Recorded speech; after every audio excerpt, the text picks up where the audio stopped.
আপনি কি জানেন পৃথিবীতে ব্যভিচারের সূচনা কখন এবং কিভাবে হয়েছিল? পৃথিবীতে কোন নাফরমান ব্যক্তি সর্বপ্রথম ব্যভিচারের গুনাহে লিপ্ত হয়েছিল এবং ইসলামে ব্যভিচারীর শাস্তি কি? জানতে হলে ভিডিওটি শেষ পর্যন্ত দেখতে থাকুন। দর্শক, মানবজাতির আদি পিতা হজরত আদম আলাইহি এবং মা হাওয়া আলাইহি জান্নাতে শয়তানের ধোকায় পড়ে নিষিদ্ধ ফল ভক্ষণ করার কারণে আল্লাহ তাআলা তাদেরকে জান্নাতে দুনিয়াতে নামিয়ে দেন।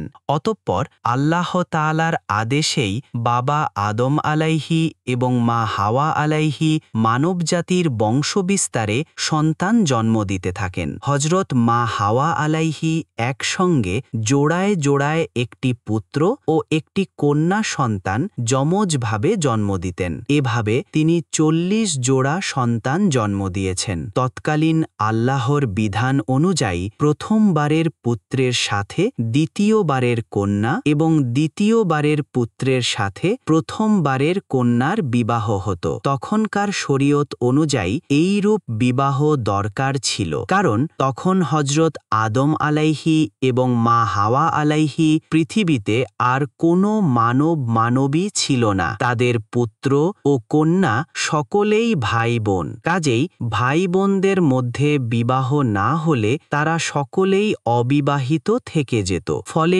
পৃথিবীতে আর বংশবৃদ্ধি হতো না। তাই বাবা আদম আলাইহি ও মা হাওয়া আলাইহি এর প্রথম 2 সন্তান যথা হাবিল ও লিউজা এবং কাবিল ও আকলিমা ভূমিষ্ঠ হল। শরীয়ত অনুযায়ী প্রথম তরফার ছেলে হাবিলের সাথে দ্বিতীয়বারের মেয়ে আকলিমার বিয়ে এবং দ্বিতীয়বারের ছেলে কাবিলের সাথে প্রথমবারের মেয়ে লিউজার বিবাহ স্থির হল। কাবিলের যমজ বোন আকলিমা ছিল হাবিলের যমজ বোন লিউজার অপেক্ষা অনেক সুন্দরী, কিন্তু কাবিল তার যমজ বোন আকলিমাকে বিবাহ করতে চাইল, কেননা সে অপরূপ সুন্দরী, কিন্তু তৎকালীন শরীয়ত মতে তারা বৈধ ছিল না। হজরত আদম আলাইহিসালাম তার ছেলে কাবিলকে বোঝাতে লাগলেন, কিন্তু কাবিল তার সিদ্ধান্তে অটল, বাবার নির্দেশনা আমলে নিল না। হজরত আদম আলাইহিসালাম সমস্যায় পড়ে গেলেন। এমন সময় আল্লাহর নিকট হতে আদেশ আসলো,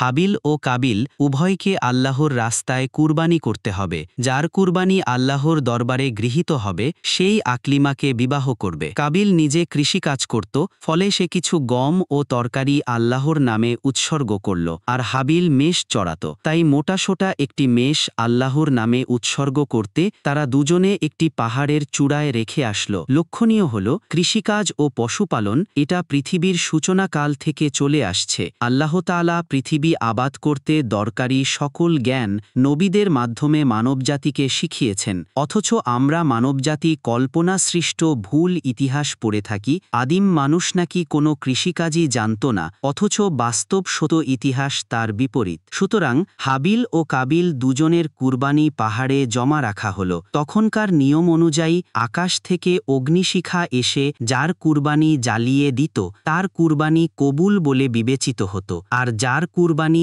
অলৌকিক অগ্নিশিখা পুড়িয়ে ছাই করে দিত না সেটা কবুল নয় বলে বিবেচিত হতো। নিয়ম অনুযায়ী একটি অগ্নিশিখা এসে হাবিলের মেষটি পুড়িয়ে দিয়ে গেল, আর কাবিলের গম ও তরকারি যথারীতি আকলিমাকে বিবাহ করবেন তা নির্ধারিত হয়ে গেল। হাবিল ছিল সহজ সরল প্রকৃতির এবং ধর্মপ্রাণ, আর কাবিল ছিল শয়তানের অনুগামী, হিংসুক। কাবিলের কুরবানি গৃহীত না হওয়ায় তার মনে হিংসা উদ্ভব হল।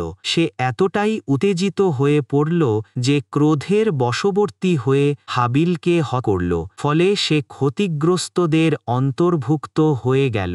আর এটাই ছিল পৃথিবীর ইতিহাসের সর্বপ্রথম মানব হত্যা। হাবিলকে হত্যার পর কাবিলের মনে ভয় হতে লাগল যে পিতা জানতে পারলে এর কঠিন বিচার হবে। তাই হাবিলের মৃতদেহ কি করা যায় বা তার লাশ লুকিয়ে রাখা যায় কিনা চিন্তা করতে লাগল। সুপ্রিয় দর্শক, আজও হত্যাকারীরা কাবিলেরই মতো কুচিন্তা করে থাকে। বর্ণিত আছে, কাবিল তার ভাই হাবিলের লাশ 7 দিন পর্যন্ত কাঁধে বহন করে বিভিন্ন জায়গায় ঘুরতে থাকে, কিন্তু কি করবে কিছুই বুঝে উঠতে পারছিল না। এই পরিস্থিতিতে কাবিল দেখতে পেল 2টি কাক মারামারি করতে করতে টি অপরটিকে মেরে ফেলল। তারপর জীবিত কাকটি তার ঠোঁট দ্বারা মাটি খুঁড়ে গর্ত করে মৃত কাকটিকে ওই গর্তের মধ্যে পুঁতে ওপরে মাটি দিয়ে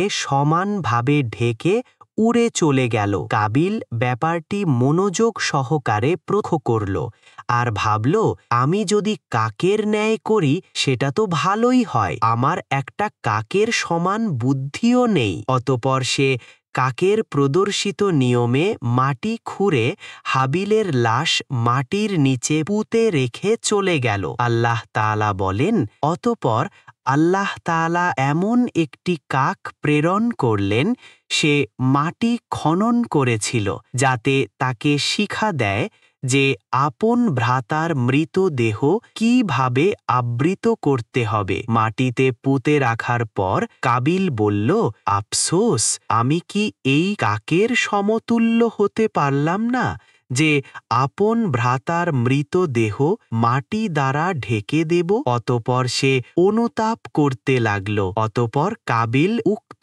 নিয়মে নিজ ভ্রাতার লাশ গোপন করে ফেলল এবং সে নিজে খুবই লজ্জিত হয়ে গেল। পাপিষ্ঠ কাবিল বাড়িতে ফিরে এসে তার বোন আকলিমাকে পালিয়ে গেল। এদিকে বাবা আদম আলাইহি ওয়াসাল্লাম হাবিলের মৃত্যুর খবর পেয়ে ভীষণভাবে দুঃখ পেলেন। তারপর তিনি নিখোঁজ হওয়া কাবিল ও আকলিমার সন্ধান করলেন, কিন্তু তাদেরকে খুঁজে পেলেন না। আল্লাহর অবাধ্য নাফরমান কাবিল তার যমজ বোন আকলিমাকে নিয়ে গহীন জঙ্গলে চলে যায় এবং তারা শয়তানের ধোঁকায় পড়ে দুজনে ব্যভিচারে লিপ্ত হয়। অতঃপর তারা শয়তানের কুমন্ত্রণায় অগ্নি পূজাও শুরু করে। তারিখের বর্ণনা অনুযায়ী কাবিল ও তার যমজ বোন আকলিমা সর্বপ্রথম পৃথিবীতে ব্যভিচারে লিপ্ত হয় এবং তারাই সর্বপ্রথম প্রকৃতি শুরু করে। এদিকে হজরত আদম আলাইহিসসালাম দীর্ঘদিন কান্নাকাটি করে অবশেষে আল্লাহ তাআলা সন্তান দান করেন, যার নাম হল শীশ আলাইহিসসালাম। মহান আল্লাহ তাআলা তাকে নবুয়তের সুমহান মর্যাদায় ভূষিত করেন। হজরত আদম আলাইহিসসালামের হায়াতে জিন্দেগি শেষ হয়ে আসলো। তিনি তার সকল পুত্রকন্যা এবং উপদ্রবদের থেকে একসাথে সৎভাবে চলার উপদেশ দিলেন। তিনি বললেন, তার মৃত্যুর পর শীশ আলাইহিসসালাম তার প্রতিনিধি হবেন। তার উপদেশ মতো চলার জন্য সকলকে পরামর্শ দিয়ে চির বিদায় নিলেন আদি পিতা হজরত আদম আলাইহিসসালাম। ইন্তেকালের পর হজরত শীশ আলাইহিসসালাম তার প্রতিনিধি হলেন। সুপ্রিয় দর্শক, ব্যভিচারী ব্যক্তি যদি অবিবাহিত হয় তাহলে তাকে 100টি বেতের আঘাত ও 1 বছরের দেশান্তর করতে হবে, আর যদি সে বিবাহিত হয় তাহলে তাকে রজম তথা পাথর মেরে করতে হবে, আর অবশ্যই শাস্তি জনসম্মুখে প্রকাশে কার্যকর করতে হবে। এটা হলো ব্যভিচারীর দুনিয়ার শাস্তি। আর পরকালে রয়েছে কঠিন আযাব যদি সে ইস্তেগফার না করে মৃত্যুবরণ করে। হে আল্লাহ, আপনি আমাদের সকলকে এই মহাপাপ থেকে হেফাজত করুন। বন্ধুরা, এই রকম ইসলামিক কাহিনী ও শিক্ষণীয় ভিডিও দেখতে চাইলে আমাদের ইউটিউব চ্যানেলটি এখনই সাবস্ক্রাইব করে দিন। তো দেখা হচ্ছে পরের কোনো ভিডিওতে। সেই পর্যন্ত মহান আল্লাহ আমাদের সবাইকে সঠিক পথে থাকার তৌফিক দান করুন। আমিন।